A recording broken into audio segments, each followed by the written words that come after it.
today we're going to talk about a very important topic, that is biomaterial. This is the introductory section of biomaterial. So the very first question that comes up with your mind is that biomaterial, what is it? Right. So biomaterial is nothing but a synthetic or a natural biopolymer used for medical purposes. Like for example, if a person is having, like a disruption of the tissue or maybe an organ failure like kidney transplants, what we do here, we generally introduce a external organ inside the human body, right? So that is what biomaterial is aiding for or helping for, like joint replacement, or maybe replacing any tissue or repairing any tissue, or including a pacemaker inside a person. So these are the various application of biomaterial. So biomaterial is a synthetic or a natural biopolymer. Now synthetic and the natural biopolymer simply means that if a biopolymer or a material, biological material is extracted from animal or plant source, it is nothing but a natural polymer.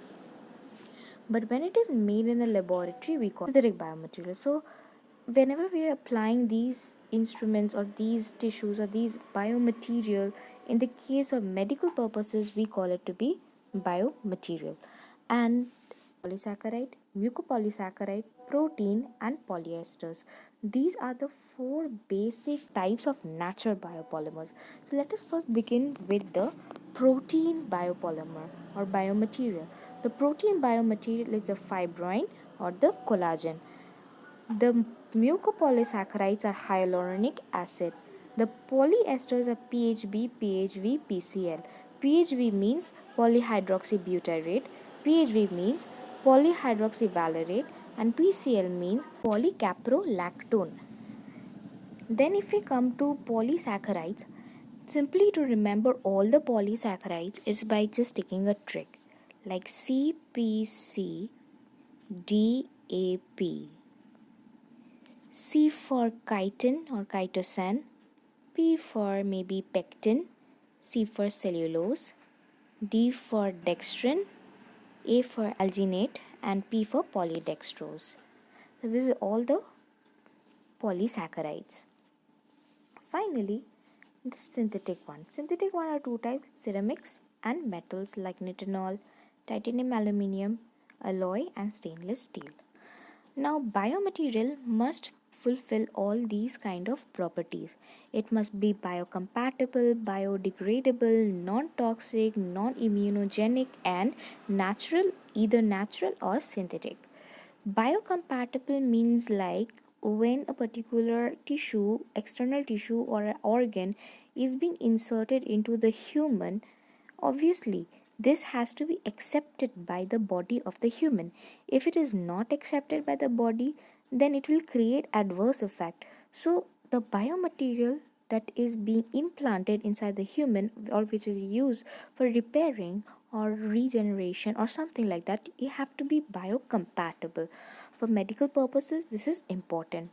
Then it has to be biodegradable. Biodegradable means that it needs to be degraded in its natural condition, natural environment. It has to degrade slowly and slowly and slowly. It has to have the ability to degrade. Natural and synthetic is what we studied, that it has to be either from the plant or animals or can be made inside the laboratory. Non-immunogenic means that in this case, like immunogenic means that sometimes a body has a tendency to make immune cells against a particular antigen. So when a particular good organ, like a organ which is helpful, it's acting like an antigen, right? Say for example, I want to transplant a bone or maybe joint replacement. So I am taking this joint and I'm going to add it. So the body will recognize this as an antigen and it will develop immune cells against this to destroy this. But if it get destroyed, my biomaterial objective is not fulfilled. So it should be non-immunogenic, means it should not get killed or get destroyed by the human host cells easily. And it must be non-toxic, that means it shouldn't produce any kind of toxic substances.